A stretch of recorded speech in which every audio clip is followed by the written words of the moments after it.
Gold, trusted gold buyers. మీరు తాకట్టు పెట్టిన బంగారాన్ని విడిపించి ఈ రోజు ఉన్న మార్కెట్ ధరకు కొనబడను.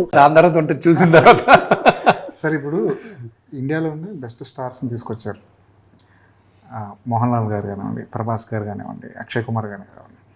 వీళ్ళల్లో ఇంకొక ఆప్షన్, వీళ్ళు కాకుండా ఇంకొక ఆప్షన్ చెప్పమంటే మీరు ఏం చెప్తారు? ఎవరికైనా ఉందా ఆప్షన్? ఉందా? నాకు that was one option. I wish it would have been great. నాన్నగారితో కాంబినేషన్ కానీ నాకు అది అంత సీన్ రాలేదు, కానీ అంత ఇది లేదు, కానీ క్యారెక్టర్ రాలే. I had to let go of the character. But ఉండుంటే I would my wish list would have been Rajinikanth garu. నాన్నగారికి ఆయనకే ఉండేది మేజర్గా రాసుకున్నప్పుడు. బట్ అదొక ట్రాక్ అనవసరంగా ఒక ట్రాక్ వెళ్ళిపోతుంది, కథకు సంబంధం లేకుండా ఉంది అనేది రైటర్స్ అందరూ ఫీల్ అయ్యి దే టుక్ ఇట్ అవుట్. అది కానీ ఉంటే దట్ వుడ్ హ్యావ్ బీన్ మేము ఉండి. కానీ నాన్నగారు ఎప్పుడు పిలిచినా రజనీకాంత్ గారు ఓకే చేస్తారు, కానీ అది కథ కుదరలా కదా మాకు. కథ కుదరలా, పెట్టాలని పెట్టి మళ్ళీ ఎందుకు చేశారనే క్వశ్చన్ రాకూడదు.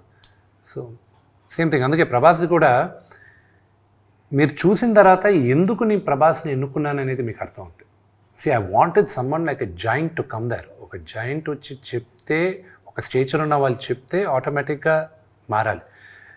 So that is why I had to go and ప్రభాస్కి చెప్పాను, ఈ క్యారెక్టర్స్ ఉన్నాయి, నువ్వు నాకు ఈ రెండు చేస్తే బాగుంటుంది, నువ్వు ఏది చూసుకుంటావు, ఇది చేస్తానన్నాడు. He chose Rudra's character and దాని డెవలప్మెంట్కి కూడా he was more instrumental.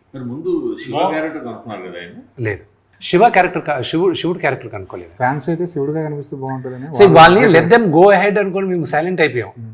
We didn't want to acknowledge, we didn't want to deny. సరే మాట్లాడుకొని ఈ సినిమా గురించే కదా మాట్లాడుతున్నారు, వెళ్ళి అని. మోహన్ లాల్ గారు 2 బిగ్ బ్లాక్ బస్టర్స్ ఇచ్చారు. మై లక్, అది హ్యూజ్ లక్. ఎంబురాన్ వచ్చి 200 కోట్ల పైన కలెక్ట్ చేసింది. తుడురం అది తొడరం అది 300 కోట్ల పైన కలెక్ట్ చేసింది. మొన్న మాట్లాడాను, ఆయన పుట్టినరోజు ఫోన్ చేసి మాట్లాడుతుంటే, మొన్న నా సినిమా చూసావా అది ఇది అన్నాడు. లేదా నా సినిమా చూడవాను అంకిల్, అంత మాట ఏంటి, నేను పుట్టినప్పటి నుంచి ఐఎమ్ హ్యూజ్ ఫ్యాన్. నాకు ఇక్కడ మాకు పెద్ద రిలీజ్ రాలేదు, అని ప్లేస్ ఐ వాస్ ట్రావెలింగ్ అది ఇదని. ఒక నిమిషం లైన్లో ఉండని, పక్కనే ఉన్నాను, పలానా రోజు వస్తుంది హాట్స్టార్లో చూడు అన్నాడు. ఒకటి గొప్పతనం మోహన్ లాల్ గారిది ఏంటంటే, he is one of the biggest superstar. ఆయన రూమ్లోకి వచ్చాడంటే let it be even the chief ministers, anybody, they get up, they విషం. That is the stature and aura he has. He doesn't act even 1% of his stardom. ఇప్పుడు మన శివరాజ్ కుమార్ గారిని కలిశాను. ఆయన కలిసినప్పుడు శివాన్ నాకు ఎప్పుడూ తెలుసు, 4 గోడల మధ్యన అలాగే ఉన్నాడు. విష్ణువు లేదమ్మా ఏదో. నాకు ఇవన్నీ లెర్నింగ్ లెసన్స్ అండి. That these big super stars are so humble. That is what I learn, being humble. Prabhas garu Mohan Lal గారి మోహన్ లాల్ గారిది ఆయన అక్కడ నేను అడిగాను ఆయన, మీరు కావాలంటే ఇక్కడ స్టూడియోలో చేస్తా, లేదా నేను న్యూజిలాండ్కి వచ్చి చేస్తే 6-7 days పడుతుంది అంకుల్ అది ఇది. న్యూజిలాండ్ చేద్దాం అన్నాడు. అంటే మీరు చేస్తున్నారు, ఒప్పుకున్నారా అంకుల్ అన్న. న్యూజిలాండ్ వస్తానని చెప్పాను కదా అన్నాడు. నేరుగా వెళ్ళి ఆయన కాలు పట్టుకున్నాను. ఏంటిది అని. మీలాంటి ఒక మహానటుడు ఎదురుగా నేను యాక్ట్ చేయడం నా అదృష్టంగా భావిస్తున్నాను uncle. And plus I'm huge fan of yours చిన్నప్పటి నుంచి. అంతలోపల వాళ్ళ వైఫ్ని చూచి ఆంటీని రమ్మని, look at this fellow is behaving very silly అది ఇదని.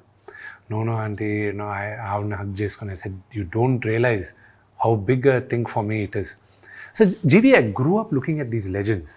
ఓకే, నాకు యాక్సెస్ ఉంది, కానీ ఒక నటుడుగా నేను పాస్ అవ్వాలంటే వీళ్ళందరి ముందు నేను నటించి వీళ్ళతో నేను మెప్పు పొందాలని ఒక నటుడుగా నాకు లోపల ఉంది. Audience adulation I already got it. డీ అయినా దేనికైనా రెడీ అయినా, even my first film they said that, మీరందరూ కూడా అన్నారు ఫస్ట్ ఫిలిం చాలా బాగా చేశారు, యాక్టింగ్ బాగా చేశారు. You never question my acting skills, you always question my choice of making movies. అది ఎప్పుడు క్వశ్చన్ చేశారు. బట్ ఫర్ మీ ఇంటర్నలీ, నాకు ఒక యాక్టర్కి ఎప్పుడు ఒక ప్రైజ్ ఒక లెవెల్ దగ్గర నుంచి రావాలి. For me my acknowledgement was Mohan Lal గారు. బట్ నాకు బిగ్గెస్ట్ కాన్ఫిడెంట్ ఒక నటుడిగా ఇచ్చింది Ram Gopal Varma garu. I look up to him as my గురు.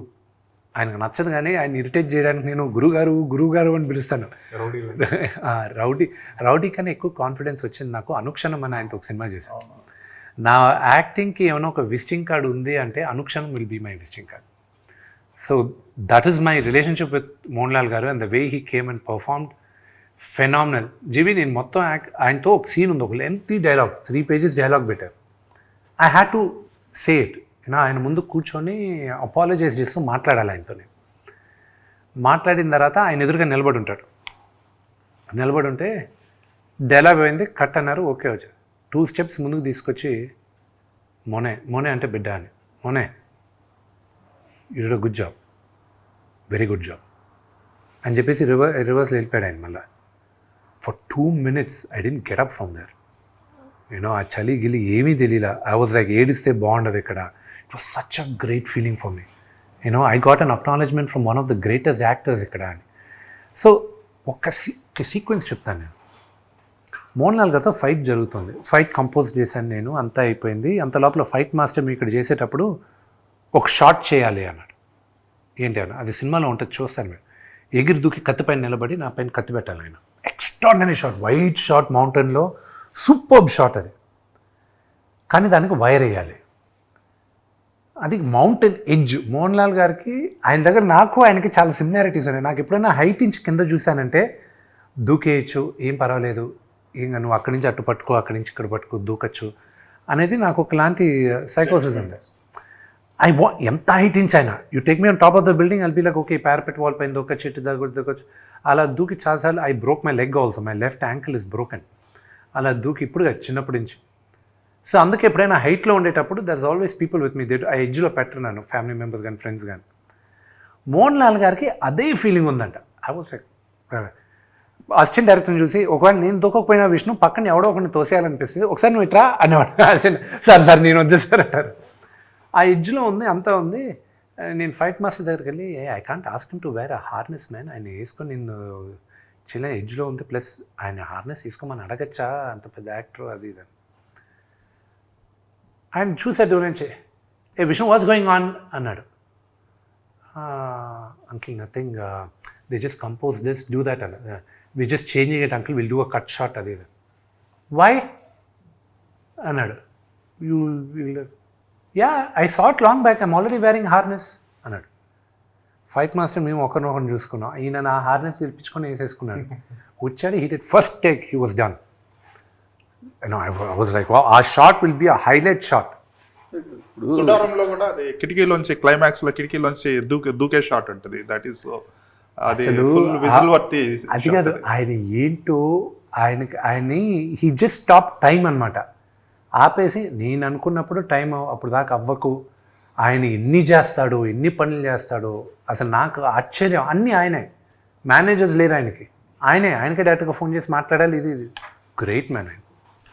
సాధారణంగా మన తెలుగు ఆడియన్స్ ఉంటారు కదా, సినిమా జనాలకి ఫ్యాన్స్, వాళ్ళంతటా వాళ్ళే ఆ హీరోస్కి బ్యారియర్స్ లేకుండా దగ్గర అయిపోతారు. ఒక నాగార్జున ఫ్యాన్ ఉన్నారంటే అక్కినేని ఫ్యామిలీ మెంబర్ అనేసుకుంటాడు, అంత దగ్గరగా అయిపోతారు వాళ్ళు. ప్రభాస్ ఫ్యాన్స్, పవన్ కళ్యాణ్ ఫ్యాన్స్, ఎవరైనా సరే వీళ్ళందరూ కూడా వర్చువల్గా వాళ్ళు అంత క్లోజ్ అయిపోతారు వాళ్ళు. బట్ మీ దగ్గరికి వచ్చేసరికి, మీ ఫ్యామిలీ దగ్గరికి వచ్చేసరికి అంత డిస్టెన్స్ ఎందుకు అయిపోయారు ఫ్యాన్స్? అది మీరు గమనించారా అసలు? అంటే డిస్టెన్స్ మీకు అనిపిస్తుంది కానీ అండి, వీళ్ళందరూ ఎంతమంది మా దగ్గర ఉన్నారనేది మీకు తెలియదు. But I also tell you, ఎందుకు వాళ్ళకి నేను ఫస్ట్